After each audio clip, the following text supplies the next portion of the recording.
Welcome to Dialogues in Afro-Latinidad, a podcast dedicated to amplifying and elevating Afro-Latin-American and Afro-Latinx histories, cultures, and communities. I'm your host, Dr. Michelle Reed-Vasquez. Join us for conversations with experts and artists to learn more about Afro-Latinidad. Venga. I'm delighted to welcome today's guest, Dr. Nancy Raquel Mirabal. Dr. Mirabal is an associate professor of American Studies and U.S. Latina and Latino Studies at the University of Maryland, College Park. She earned a PhD in history from the University of Michigan and has published widely in the fields of Afro-diasporic, gentrification, and spatial studies. She is the author of Suspect Freedoms, The Racial and Sexual Politics of Cubanidad in New York from 1823 to 1957, and co-editor with Deborah Vargas and Larry LaFontaine-Stokes of Keywords for Latina Latino Studies. Her next project examines the politics of gentrification, archival spaces, dissonant discourses, and spatial inquiry. She is the recipient of numerous awards, ranging from fellowships from the Schomburg Center for Research in Black Culture to the Social Science Research Council. Thank you for joining us today, Nancy. Oh, it's a pleasure. It's a pleasure. Thank you for inviting me. So you're from Southeast Los Angeles. How did you become interested in examining the experiences of Afro-Latinos, especially Afro-Cubans, and challenging existing narratives surrounding them? Well, that's a great question. And what I like about this podcast and the work that you're doing, Michelle, is that it does the really important work of process and why scholars and activists and thinkers and researchers do the work that they do, which is so critical to understanding our field. I started doing this work as an undergrad. Early on, I started really looking at ethnic studies. My degree was in history because I wanted to be a journalist, but I took a course with Barbara Christian. I don't know if you remember her. She was an African-American, a Caribbean from St. Thomas, literary critic, who really just changed my world. And I couldn't take enough classes with her. And she introduced me to Toni Morrison and Jane Toomer and Alice Walker. And so, and she became a mentor in a way. And then I started really kind of studying and looking at that history. And then I was lucky enough, I got accepted to the University of Michigan History Department. And that's when, as a result of Barbara Christian and her work and really thinking about narrative and history and what gets told and what doesn't get told, and how many of these authors use fiction and writing to tell those stories, I wanted to do the history of really those that haven't been told. And for me, it was the Latinx community. And when I got to graduate school, what I realized was, first of all, I was told that there was no such thing by an older white scholar. So I thought, oh, that made me even more, determined to do this, of course. But really, it was this idea that Cubans, I'm Cuban, was, all Cuban history, all Cuban experience was started in 1959 as a result of the Cuban Revolution, and they all came out as exiles, and they were all the golden exiles. Remember, this is early 1990s, right? So I got accepted in 1989, 1990. And I just realized that wasn't my experience. Both of my parents left Cuba in the early 1950s. They were economic migrants. They moved to New York to work in the factories. My parents met in New York. They got married in New York. My grandmother, on my mother's side, left Cuba because my grandfather had passed away suddenly, and that's what they did to make money. And so she took her two daughters and moved to New York, and they lived in Hell's Kitchen. They lived in all these areas, ended up in New Jersey for a while. And she, for most of her life, was a domestic worker. And she worked for a wealthy family on the East Side during the day, and at night she cleaned office buildings. So my parents married, they married in New York. My brother was born in New Jersey. And then they had an uncle who had moved to California, and my dad couldn't handle the cold anymore. And it was funny because my parents ended up in Southeast LA. And the reason for that, a lot of folks are like, what was a Cuban doing in the Southeast LA? And it was because it was what a lot of migrants do, which is, especially working class migrants, is where's the barrio? Where are the people who understand me? And so the barrio was East LA. And so in Southeast LA is actually cheaper than East LA. So they were able to afford it. And my father got a job as a welder. And so my experiences was always very working class. And when we would talk around the table, my father, who is, darker skinned, trigueños, they would say, would always talk about, and my mom as well, her experiences about the racism that they experienced in New York. It was always like, they wouldn't rent to me. It was really hard finding a job. We would buy something and couldn't return it. People didn't want to sit next to us in the subway. There was just so many stories about racism, anti-immigrant sentiment, not being able to speak English correctly, the accents. Even I had a great aunt who said that she remembers riding a bus and someone commenting about how she smelled like garlic. So there was too much garlic, I have a story of my dad, which is one of my favorites, that he went to go look for a job and they said, oh, we don't hire Puerto Ricans. And my dad was like, okay, I guess that's a quirk they have. And he goes, well, I'm not Puerto Rican, I'm Cuban. And they said, well, same shit, we don't care. And so those were the stories that I always heard. And my mom was funny. She used to say that when she arrived to this country, she realized that she had been given a new first name, and that first name was Goddamn, because when she lived in New York, she was a goddamn Puerto Rican. And then when she moved to California, she was a goddamn Mexican. So this was the stuff that kind of shaped my parents, and they were incredibly progressive, liberal, did not buy into any of the conservative politics. So also, I think what folks don't realize is that in LA, there was a large working class, racially mixed Cuban community. And there were Cuban clubs which we used to belong to, called El Santillero, which was named after Santiago de Cuba, which is where my mom was from, where she was born. There was El Holguinero, La Cofradía. I used to play softball for La Cofradía. So there was this really interesting kind of working class Cuban community in LA. So when I go to grad school, they're feeding me this narrative that my own personal experience just doesn't mesh up. So right there, I said, okay, what other histories are out there on Cubans that are not part of this narrative? And it was two things: to do that history, but also to challenge this narrative. And my dissertation was doing that. And then my first article in Latino Studies did that, which was challenging the Cuban exile model. And so I had been working on this book on New York for close to 20 years, because it was a lot of first time kind of sources being used to tell this history. And I was just going to focus on the 19th century, but then I realized that we needed to know what they were coming into. And also I was curious, which is why I started in 1823.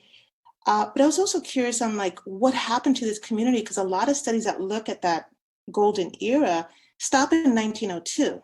And I'm like, no, there's something else. And then of course I met Melba during my interviews, Melba Alvarado. And she really, really, with her oral histories, with her stories, was like, there's all this history that no one's really writing about. And so that's why I ended up doing the work that I do. Excellent. It's so incredible to hear your story and the stage that set this all in motion for you, because it didn't match up with the narratives that you encountered in the academy. And I think that's something that a lot of us encounter, asking the questions, what was before, what was after, knowing that this is not the only story that's out there, and we need to add more to these stories. So in terms of the scope of your work, I know you talked about it in the introduction, that you deal with Afro-Cubans in New York, and you look at gentrification and spatial studies. So can you talk a little bit more about the realm of Afro-Latinos, Latinx studies, and those areas of your work? Yeah, I mean, I think to me, I'm extremely fascinated. I've been doing this work for a really, really long time as a historian, and I find history to be really fascinating because I always tell students, there's a way that it's one of the ways that I feel I can change the narrative. I actually taught a course. They asked me to teach a course, really ethnic studies for STEM students. And I thought, well, I'll do it around legal policies, because you can't argue with legal policies, right? Like, the Naturalization Act of 1790 or, the Indian Removal Act of 1830. So there's a way that history really gives us the tools to be able to say, hey, so there's this history, there's these sources, and there's two components to it: telling that history, writing that history, but always asking the question, why don't we know this, right? Why don't we? And so I know that my book, one of the things that I really wanted to stay away from was, which other works do, which is, wow, look, there were Black Cubans in New York in 1868 or 1870.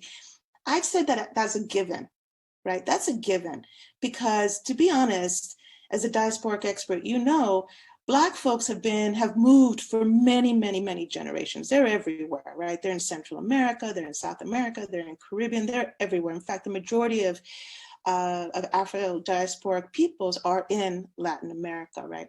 And so they're moving, they're going everywhere. That's why I start one of my chapters with, that there's these Cuban social clubs that Afro-Cubans, mostly men, are moving to, but some women in Haiti, right? Or in Jamaica.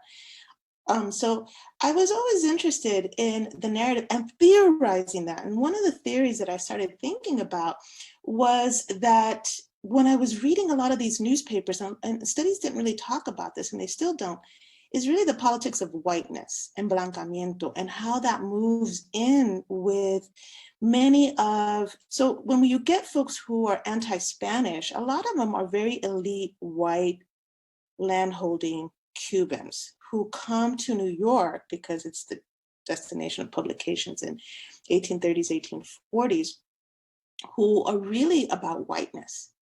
And so that's where Afro-Cubans kind of come into, right? This idea of whiteness and so they really changed that discourse through newspapers, through their work with La Colectiva, La Liga de Instrucción y Recreo.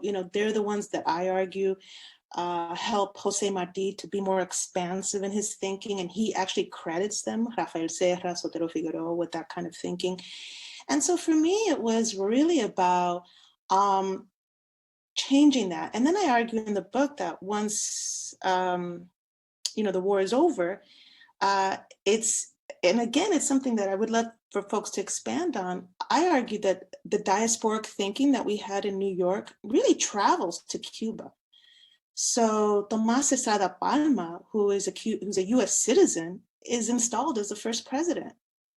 And then, Murúa Delgado, who had been in the exile for years and was really a very powerful labor organizer and wrote a lot of pieces around labor, does, the Murúa Amendment, which causes all kinds of problems, as you well know. And I argue and I think about, because Eileen Held writes about this too, she mentions it briefly, that to what extent did diasporic thinking, that thinking about freedom and revolution, transfer over to Cuba and didn't really sit well. There was some challenges there. But, so I was able to do that.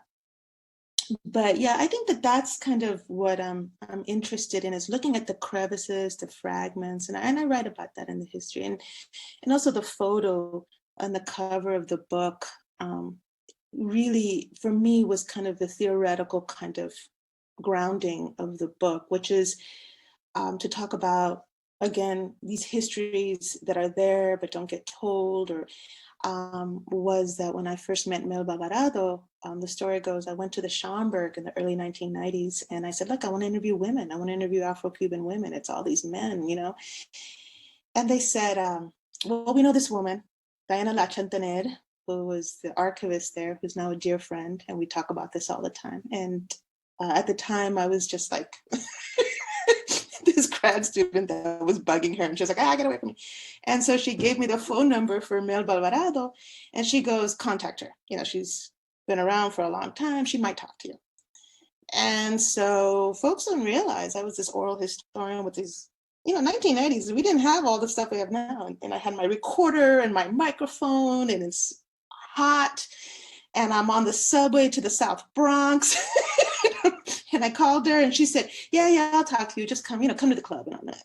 And I showed up to the club and it was just great. And so we ended up being very close. She was almost like a grandmother to me. And I just loved her dearly. And we ended up talking for many, many, many years. She gave me a lot of interviews and every interview was different. In the beginning, it was like, and then by the end of the interview, she really spoke her truth. But one of the things she kept telling me was that there había un club, el Club Julio Antonio Mella, and it was founded in the 30s, and there was all these radicals and these communists, and for her it was the heyday. It was like amazing. And I said, well, I'll research it. And I think this is what is fascinating about my field, is that you start with that, and then you say, okay. And it wasn't until I saw this photo that had been misfiled in the Center for Puerto Rican Studies. And then there's actually more sources there, that I was like, oh, this club exists.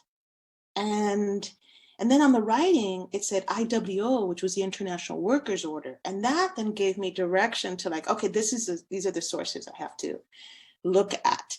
And the same thing was with the chapter 2 on the Cuban Anti-Slavery Society, which people write about now and so forth. But I first came across that, I'm going to say about 15 years ago. I was at the New York Public Library, and I was just looking at newspapers, anything that would say Cuban Negroes, how all that stuff. And all of a sudden, you have to use that terminology. There was this little paragraph, I think about this big, in one of the newspapers that talked about a Cuban Anti-Slavery Society meeting in 1872. And I thought, whoa, what was this? And then I tracked it, and then I went to the Library of Congress and I was able to find the proceedings of the first meeting. And then from there, began to do a lot of research on who was Samuel Scotteron, who was one of the founders of that meeting. He was Lena Horne's grandfather of all people.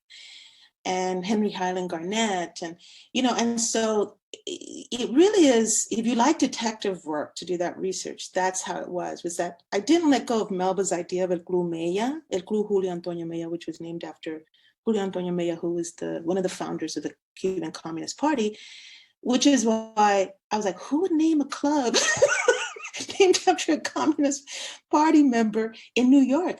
But it was there, and it was a really, really powerful club. And the members of that club ended up founding El Club Cubano Interamericano, the African Americans on some level in New York, but had always been, from very early on, intellectuals and authors of their own experience, right? They wrote newspapers. They had a vision of racial equality and social justice. It wasn't given to them. And so by Jose Marti or so forth, they had it already.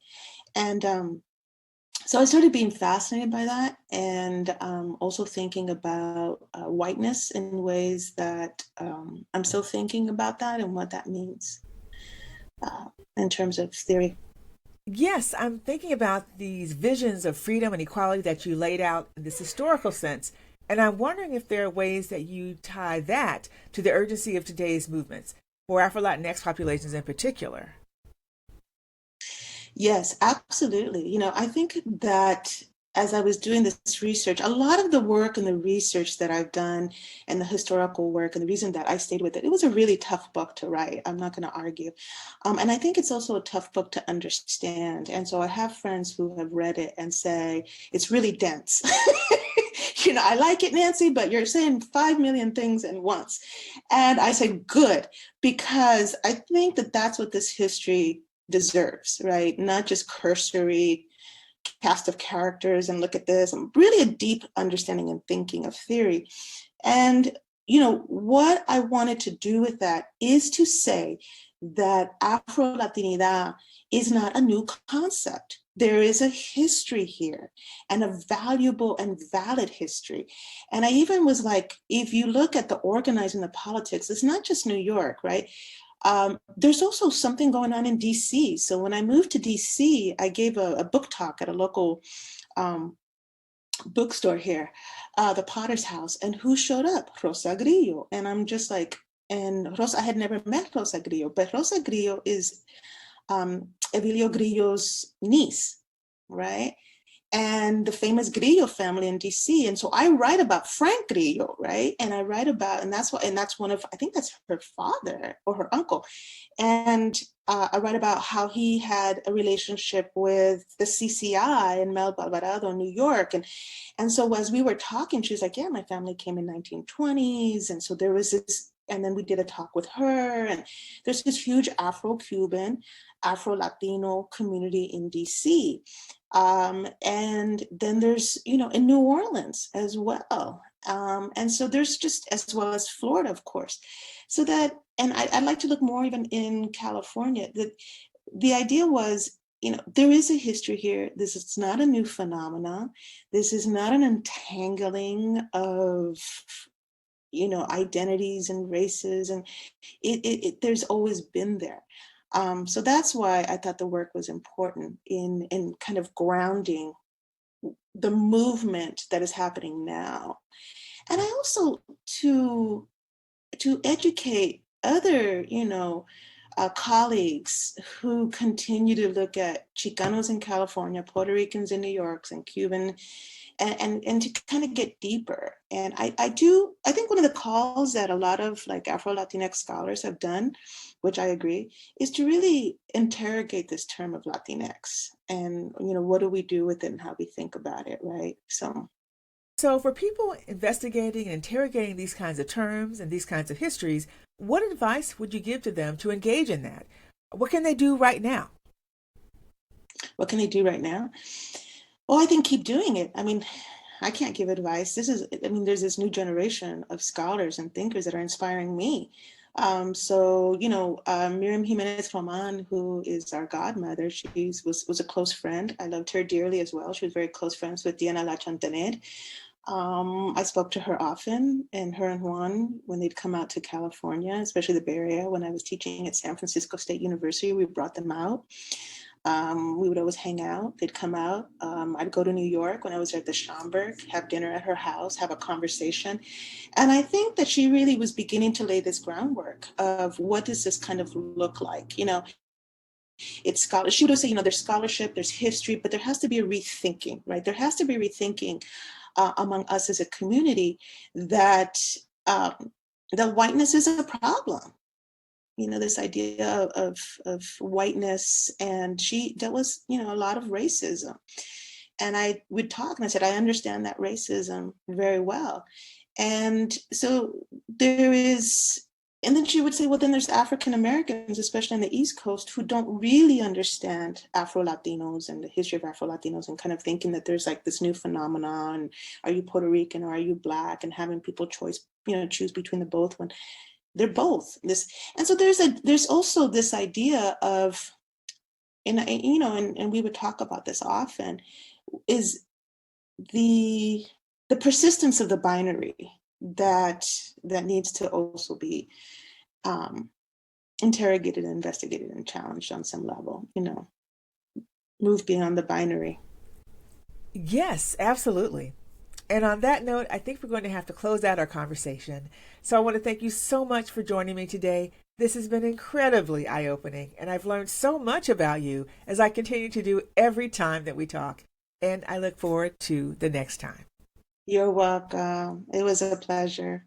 Until we meet again, thank you so much, Michelle. Thanks for listening. If you enjoyed this episode of Dialogues on Afro-Latinidad, please subscribe to our podcast and tell a friend. For links to the resources mentioned in the interview, visit our website at michellereedvasquez.com/podcast.